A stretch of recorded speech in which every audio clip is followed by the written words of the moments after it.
Welcome to the Trauma-Informed Learning module. In this module, we will define trauma, identify adverse childhood experiences, understand the prevalence of trauma in Oklahoma, and name the elements of a trauma-informed school. Let's start by defining trauma. A traumatic event is personal to the individual and can be anything that changes the brain development. Examples include abuse, assault, natural disaster, or death of a loved one.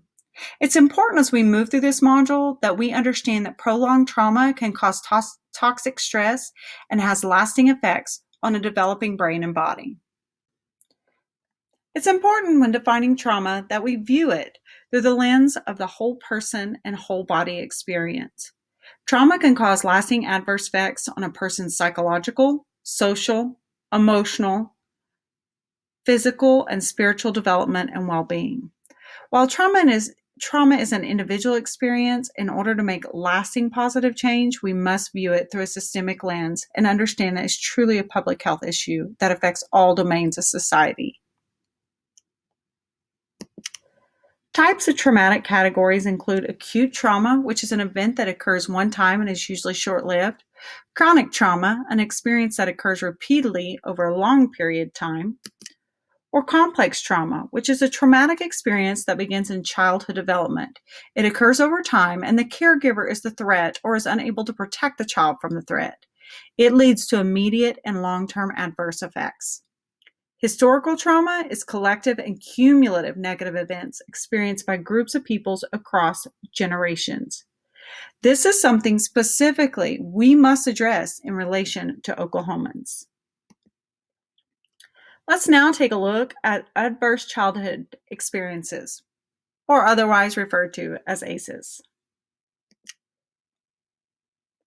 The adverse childhood experiences is the term used to describe abuse, neglect, witnessing violence, and other potentially traumatic experiences that occur under the age of 18. Specifically, the ACE study began an obesity clinic in San Diego, California. In 1985, Dr. Vincent Folletti noticed patients would lose a drastic amount of weight but then gain it back.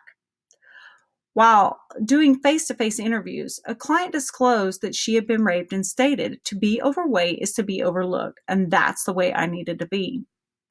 This was a pivotal moment, and through further interviews, it was discovered that many patients have been using addiction and negative coping skills as a normal response to serious childhood trauma. The study was then developed through collaboration with the CDC after a decade-long study. To learn more about the ACE study, check out the link here in this module. Please keep in mind that this survey was conducted with middle-class individuals that had insurance. And we must remember that these areas can be exacerbated in families and communities with high prevalence of poverty.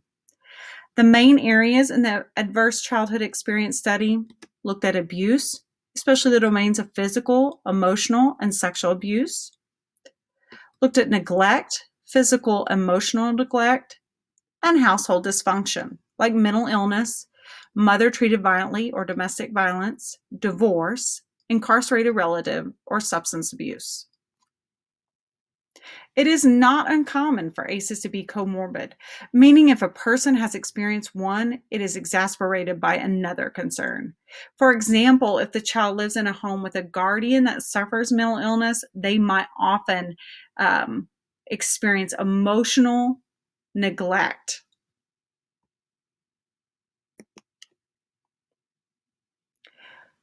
One of the things we know about ACE scores, is that there's a strong correlation between the higher the ACE score to the following issues: social, emotional, and cognitive impairment, adoption of health risk behaviors, disease, disability, and social problems, early death, and a person with an ACE score of 6 or higher can actually have their lifespan reduced by as much as 20 years.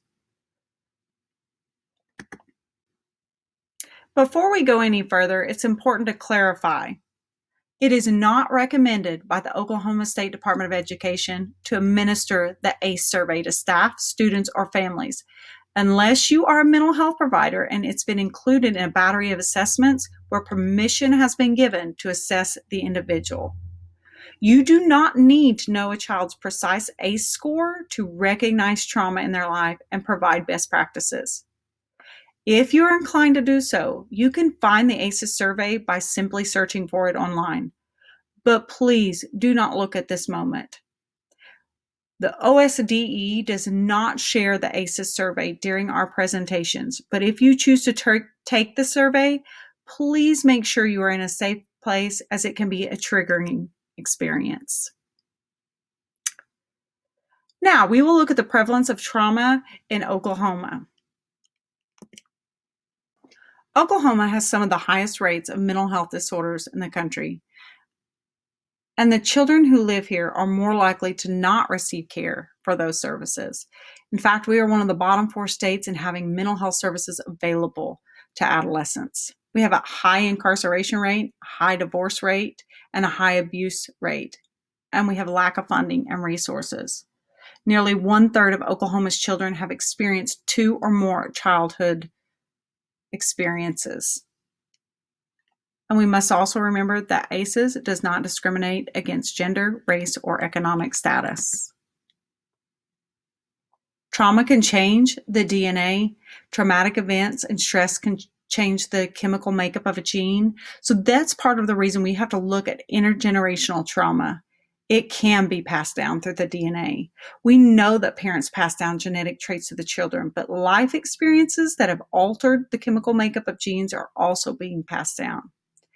These events could include forced removal of Native Americans by the government, forced removal on the Hispanic community, loss of culture and identity for minors, being forced to conform or assimilate to a European American culture, distrust of the government, and any large-scale traumatic event can cause trauma.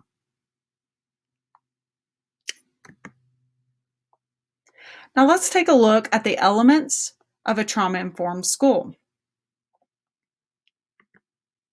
Research tells us that students who survive trauma and grow to be successful have identified one single variable. It's a caring adult who believed in them and cared about their well-being. Trauma-informed strategies help students feel safe and learn how to self-regulate. And when students learn to self-regulate, classroom disturbances go down and academic scores go up. So why trauma-informed school systems? Well, according to SAMHSA, a trauma-informed approach is inclusive of trauma-specific interventions, whether assessment, treatment, or recovery supports. Yet it also incorporates key trauma principles into the organizational culture. Again, it's important to remember that trauma is a public health issue that impacts all areas of the social ecological model. And as a school system, all stakeholders must integrate a trauma-informed approach into the organizational and system culture, which will enhance the transformation of a positive school climate. Now, the benefits to a trauma-informed school? Well, they're all things we want to see. Improvements, academic achievement, include test scores, staff sense of satisfaction, safety in being a teacher, and retention of new teachers. And what does it do? It reduces student behavioral outbursts, office discipline referrals, stress for staff and students, and student bullying and harassment. Absences, detentions, and suspensions go down as well. A trauma-informed systemic approach in a school will incorporate 4 assumptions in the daily workings of a school system framework. First, all members of the school system will realize the impact trauma has on students, staff, families, and community members. Second, they will recognize. Members of the school system will recognize the signs and symptoms of trauma.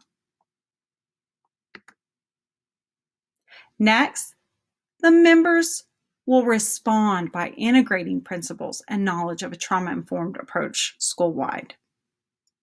And lastly, the school members will resist re-traumatization by minimizing unnecessary triggers for all members through the integrating positive and restorative approaches in policies and practices.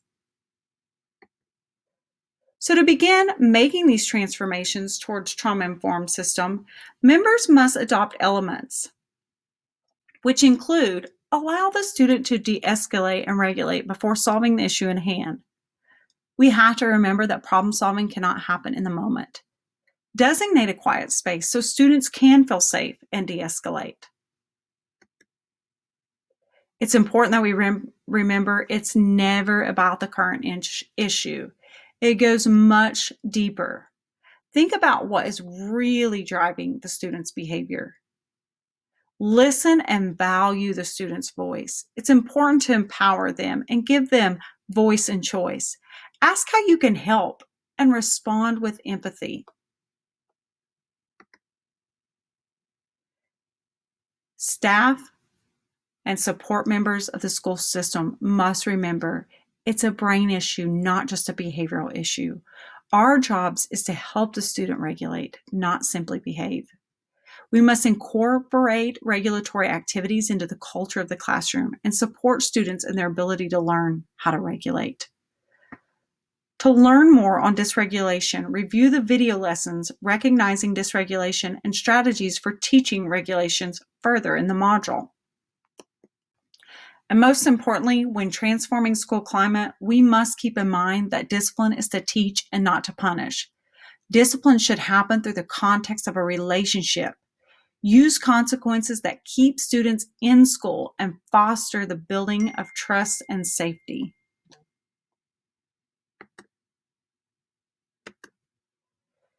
To learn more about being trauma-informed, please review this video at Trauma Informed 101. I've also included additional resources about fight, flight, or freeze responses. It's important that we kind of review and have an understanding of the fear and survival responses, especially in relation to the triggers that happen in the brain. Dr. Nadine Burke-Harris does an excellent job explaining this. Her whole How Childhood Trauma Affects Health Across the Lifeline is a wonderful resource, but more specifically, if you want to look at the fight and flight freeze responses, you will want to review the clips in the amygdala, the brain's fear response center. So take a look at from about 7:30 on the video to 9:54. This will talk more about fighting the bear and what fight, flight, and freeze is about. Specifically, when you talk about the fight response, you talk about how it's hyperarousal state, which is an increased anxiety, exaggeration of a startle response. And flight and freeze response puts children into a hypoarousal state.